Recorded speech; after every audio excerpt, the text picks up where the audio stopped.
The Christmas tree glowed softly, casting golden flickers across the dining room. My sister leaned back in her chair, wineglass in hand, her smile sharp as a blade. "Emily, your apartment's got that spare room, right? I'm moving in next week. It's perfect." Cheers erupted, forks clinking, family toasting her boldness. But my hand tightened around the photograph hidden in my pocket, proof of the secret she thought was buried. She didn't know the storm I'd unleash. My name is Emily, and this is how my sister's betrayal set our world ablaze. The dining room was a picture of holiday warmth. Mom's cranberry sauce gleamed like rubies.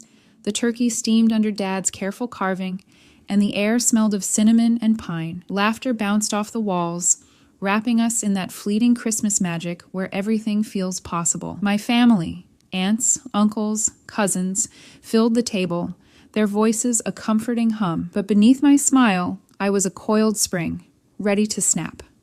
Olivia, my older sister by 3 years, sat across from me, her auburn hair catching the chandelier's light. She wore my favorite scarf, the one I'd bought for myself last winter, now draped around her neck like a trophy. She'd always been like that, taking what wasn't hers, charming her way through life while I cleaned up the mess. Growing up, she'd steal my toys, my spotlight, even my friends, always with that disarming laugh that made everyone forgive her. "Oh, Liv's just being Liv," Mom would say, but I knew better. Now at 28, I'd built something of my own, a 2-bedroom apartment downtown, with hardwood floors and a balcony overlooking the city park. I'd saved every penny from my freelance photography job, skipping nights out, living on coffee and ambition. It was my sanctuary, especially after my breakup with Ethan. He'd left me for someone less intense, he said. I'd sworn never to share my space again. Olivia knew this.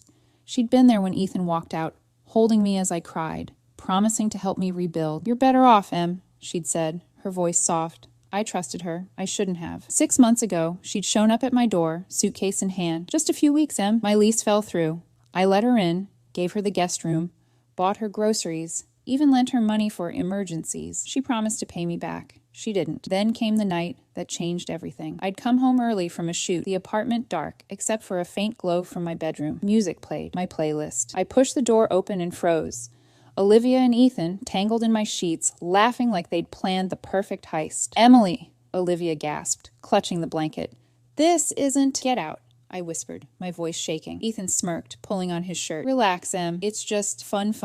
My sister and my ex in my bed, in my home." I threw them out, screams echoing down the hall. Olivia begged, tears streaming. "Please, don't tell Mom and Dad." "I'll make it right I didn't tell. Not then." But the betrayal festered, a wound that grew with every lie she told. Now, here she was at Christmas dinner, announcing she was moving in, permanently, as if she hadn't already taken enough, as if my home was hers to claim. I excused myself to the kitchen, pretending to grab more wine. My hands shook as I gripped the counter. The photograph in my pocket felt like a live wire. I'd found it weeks ago, tucked in her bag while looking for my scarf, a Polaroid of her and Ethan, dated a month before my breakup. Proof she'd planned it, orchestrated my heartbreak. I returned to the table, forcing a smile. Olivia was charming the family, telling stories about her crazy barista job. "This guy wanted his coffee remade 4 times.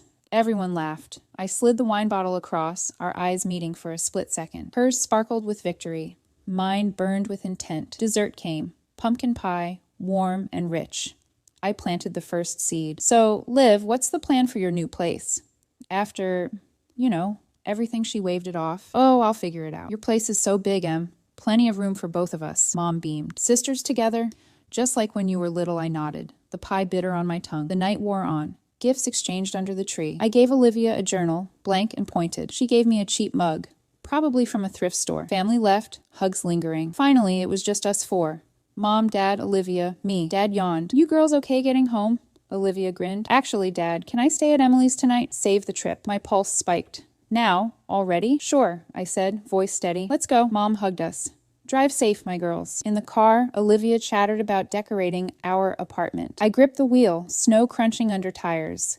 Inside my building, she kicked off her boots, flopping onto my couch. "This place is going to be so fun, Em. Thanks for being cool about this cool." "Right." I handed her a glass of water. "We need to talk." She sipped, oblivious. "About what?" I pulled out the photograph, sliding it across the coffee table. Her face froze as she saw it, her and Ethan laughing, his arm around her, dated in her handwriting. "What's this?" she stammered. "You tell me." She laughed, shaky.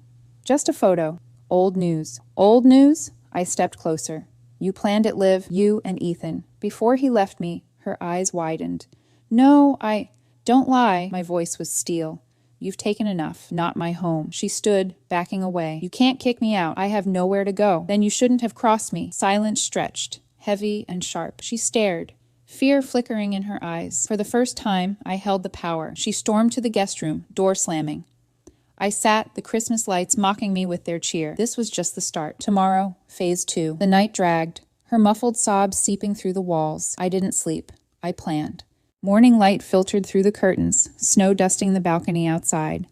Olivia emerged, eyes puffy, voice small. Em, can we talk? I sipped my coffee, calm. Sure. She sat, twisting her hands. That photo, it was a mistake. I didn't mean to hurt you. I raised an eyebrow. You didn't mean to sleep with my boyfriend in my bed? She flinched. It wasn't like that. Ethan came to me. He said you two were done. Lies, I said, pulling out my phone. I showed her the texts I'd found. Ethan to her, weeks before the breakup. Em's working late. Come over. Her face crumpled. Okay, fine, I messed up, but please, don't do this. Do what? I leaned back. You declared you're moving in. I'm just setting boundaries, she begged. I'll pay rent. I'll leave soon. Just don't tell Mom and Dad I pretended to consider. Maybe, if you're honest. Her shoulders sagged. What do you want to know? Everything. She hesitated, then spilled. The money she borrowed from my account last year, $700, supposedly for rent, but spent on a weekend trip with friends. The lies about her job. She wasn't just a barista. She'd been skimming tips, pocketing cash.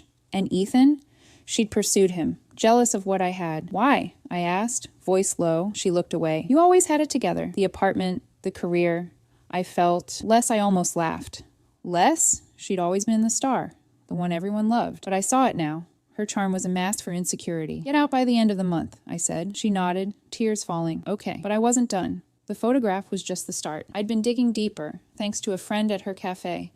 Whispers of missing inventory, fake receipts. I had screenshots time-stamped, ready to send to her boss. But timing was key. I wanted her to squirm first. The next week was a chess game. Olivia tried to act normal. Cooking dinner, cleaning the kitchen. CM? I'm trying, but her eyes darted, waiting for the next blow. I played along, smiling, dropping hints. Talk to your coworker, Jess. She said things are interesting at the cafe. Her fork froze midair. What did she say? Nothing much, just discrepancies. She paled, changing the subject.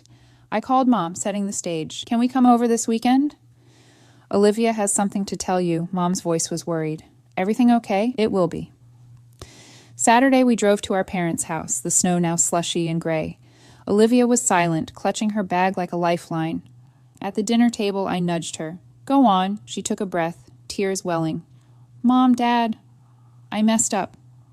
With Ethan. With Emily, Mom gasped. What do you mean? Olivia confessed. The affair, the lies. Dad's face hardened. How could you do this to your sister? I was jealous, she sobbed. I'm sorry. I sat quiet, watching the fallout. Mom hugged her, but her eyes were on me. Emily, you okay? I will be, I said.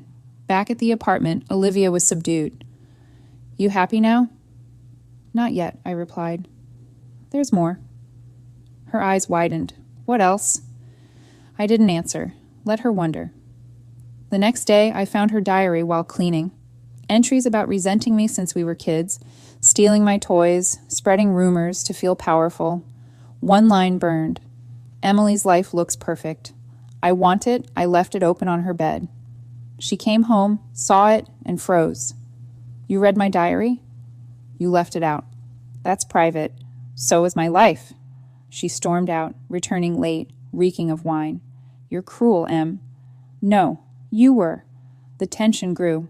She started staying out, avoiding me. I heard her on the phone whispering about moving out, but where? She had no money, no job security. I upped the stakes. Sent an anonymous email to her boss. Check the till records. Olivia's shifts. She came home in a panic. They're auditing the cafe. They think I stole. Did you? I asked, feigning surprise. No, but her eyes betrayed her. I had her cornered. Suspense hung like a storm cloud. Would she confess? Run? Fight back? One night, she tried to negotiate. I'll leave. Just don't tell anyone about the cafe. I tilted my head. Why shouldn't I? Because I'm trying to change. I almost believed her. Almost. But the game wasn't over. I had one more card to play, and it would change everything. The apartment felt like a battlefield, every silence a ceasefire waiting to break. Olivia sat on the couch, her suitcase half packed beside her. I'm leaving him. For real, I crossed my arms. Where to? She looked away. A friend's. I'll figure it out. But her voice shook, and I knew she was lying. She had nowhere to go, no job, no savings, just a crumbling facade of charm. Then go, I said. But first, tell me about the cafe. Her eyes widened. What? I know you've been stealing. I have proof. She collapsed, sobbing. Okay, fine, I took some cash. Tips, mostly. I was desperate. Desperate? I stepped closer. Or greedy? She buried her face in her hands. I'm not you, Em. I don't have it all figured out. The words hit harder than I expected. For years I'd envied her ease, her ability to glide through life. Now, seeing her broken, I felt a flicker of pity, but not enough to stop.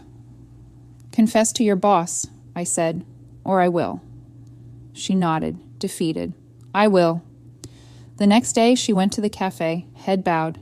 I didn't follow, but Jess texted me. She admitted everything. Fired on the spot, Olivia returned, eyes hollow. Happy now? No, I said honestly, but it's a start. The emotional breakdown wasn't just hers, it was mine too. That night, alone in my room, I stared at the ceiling, guilt creeping in. I'd wanted justice, but this felt like destruction. Was I becoming the monster I despised? Flashbacks haunted me. Us as kids, building snowmen, giggling under blankets, Olivia braiding my hair before my first dance. Had it all been a lie? Or was there something worth saving? Morning brought clarity. I found her in the kitchen, staring at a cold coffee. Em, I'm going to therapy. I called someone. I nodded. Good. She looked at me, raw. Can we ever fix this? I didn't answer. Not yet. Family intervened. Mom called, insisting on another meeting. You girls need to heal. At their house, we sat in the living room, the Christmas tree now bare. Olivia spoke first. I've been awful. To Emily. To you. I'm getting help. Dad's voice was soft. We're here, Liv. But you hurt your sister. I know, she whispered. Mom hugged me. Emily, you're so strong. Was I? I felt brittle. Back home, Olivia tried harder. Job applications, therapy notes on the fridge. But Ethan loomed. He texted her, meet me. I miss you, she showed me, trembling. What do I do? Ignore him. But he showed up, banging on the door one night. Liv, open up, I answered. Leave, Ethan, or I call the cops, he sneered. You're pathetic, Em. Olivia appeared. Go, Ethan. We're done. He left, cursing. She turned to me, eyes wide. You protected me. Sisters do that. The turning point wasn't just her standing up to Ethan. It was us, finding a fragile thread of trust. But suspense lingered. Would it hold? Her jobless, broke, in therapy, me wrestling with forgiveness. One evening she cooked dinner. Spaghetti, like when we were kids. Truce? I smiled, small. Maybe. We ate, talked. Childhood stories, not betrayals. Laughter, tentative, but I still had the screenshots. The final card, would I use it? Spring sunlight replaced the snow, casting warmth over my apartment. Olivia stood in the doorway, a single bag packed. I got a job, Em. Barista, different place, and a room to rent. I nodded, heart mixed. Good for you. She hesitated. Can I hug you? I let her, the embrace tight but cautious. The resolution wasn't revenge, it was rebuilding. Olivia's therapy continued, her confessions peeling back years of jealousy. I wanted your strength, she admitted one night over tea. I thought stealing your life would make me whole. You're enough, I said, surprised I meant it. I'd changed too. Therapy helped me see my own resentment, always playing the martyr, envying her charm. We were mirrors, reflecting each other's flaws. Ethan tried once more. A letter slipped under the door. I'm sorry, Liv. Let's try again. She burned it, no hesitation. He's nothing. Family dinners returned, lighter. Mom smiled. My girls, together again. Olivia moved out in April. Her new place small but hers. I helped her paint the walls, teal and bright. Thanks, Em, she said, paint on her cheek. Anytime. Work thrived. My photography business grew, my apartment mine again. I bought a new scarf, red, bold, a symbol. One night, I deleted the screenshots. No more weapons, just peace. Olivia visited, bringing coffee. Friends? Sisters, I corrected. The resolution was quiet, not explosive. We weren't perfect, but we were healing. What would you do if this happened to you? Tell me in the comments. Thank you for watching The Wordy Revenge. If this story touched your heart, don't forget to like, share, and subscribe for more tales of betrayal, justice, and redemption.